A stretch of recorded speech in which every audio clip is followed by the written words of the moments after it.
Sextortion is the act of threatening somebody for illicit pictures or nude pictures and even videos at sometimes.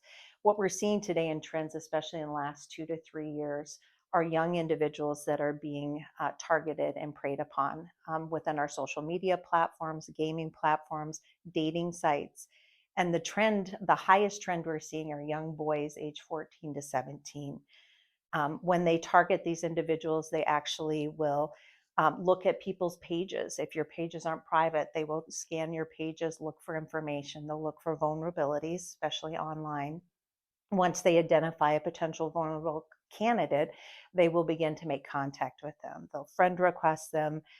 This profile is fake. They will pretend to be somebody that they're not.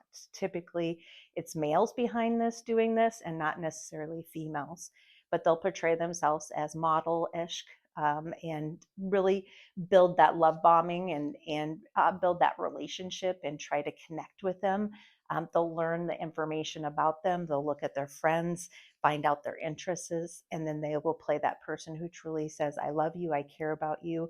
And in that process, getting pictures, the intent is to exploit these kids. Our concern is that we don't talk about young boys being victimized. We don't brand human trafficking or sextortion as young boys. We have this image within our communities that it's young girls that are victimized solely for human trafficking and sextortion, and that's not the case. People have to realize that this is an illegal activity, that they can make a lot of money, and if they can keep people silent in this illegal activity, they're going to be able to either get more pictures or more money from their victim. And there are very, very, very few services for men and for boys across the United States.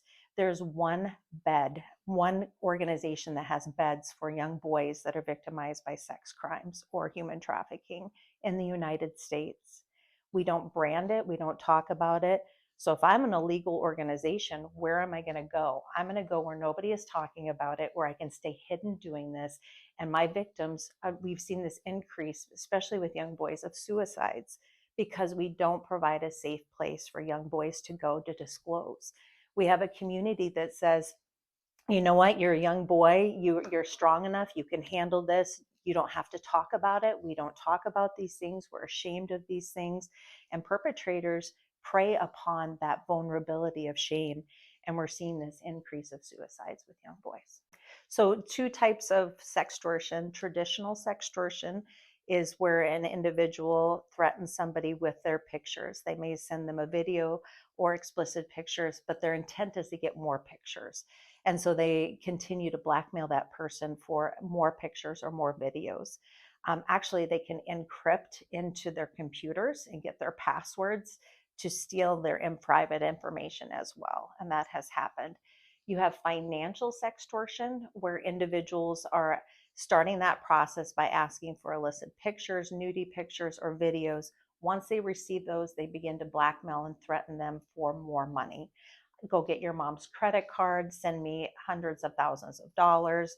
Some have done even as small as gift cards. So they're after the financial means. And there are people who have, and when they have said no to these requests, have actually exploited these kids on public forums.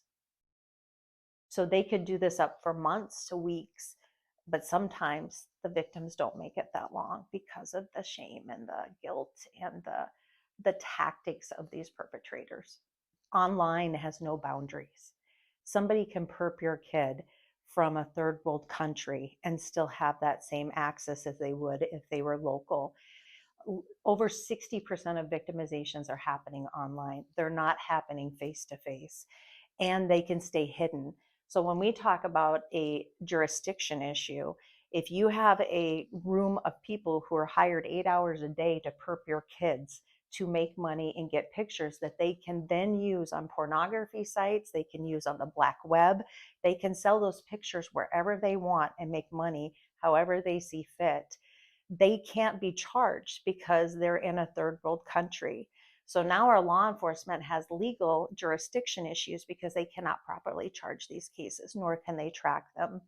Another trend rather, that we're seeing is when the perpetrators meet their individuals, it's typically on a Facebook or an Instagram, an open platform. But then they begin to introduce them to private encrypted platforms where they can do this and not have a criminal trail. And so they're very smart and strategic. They can start with Facebook, they can start with Instagram, those other medias that we all use. But once they build a relationship with this victim, they then introduce them to private platforms that are encrypted so that there's no trail or trace of this activity. So they're masters at what they do. And I think it's what we want to see at Call to Freedom. And I think through the VAM conference that I'm on, is that we want people to realize that this is happening and how they can protect themselves in that process.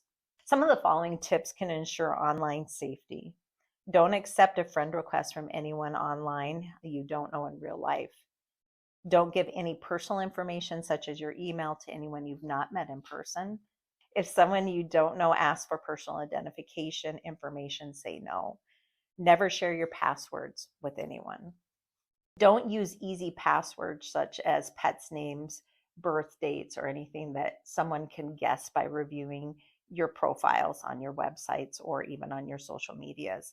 Don't click on a link or an email that comes from the outside, because they can encrypt and actually integrate into your computer and your webcam. Assume your webcam or recording devices can be activated remotely, which we've seen those cases as well. Never have your phone or any other electric camera devices pointed at you while undressing or in a position you would not want to share with the world. Cover your webcam when you're not using it. If your webcam doesn't have a built-in cover, use a sticker or a piece of tape to cover it.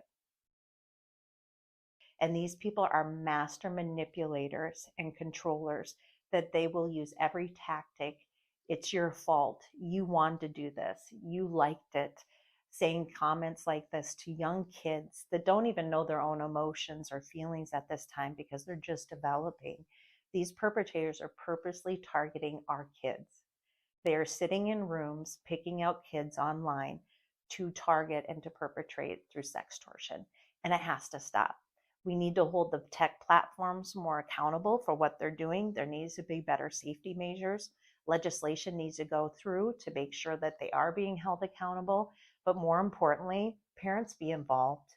Make sure that you are talking to your kids. Make sure that your kids have a safe place to come, that they know that if this is happening to them, there isn't shame, and that my family is going to help direct to the next steps of getting help. And this isn't going to destroy my life.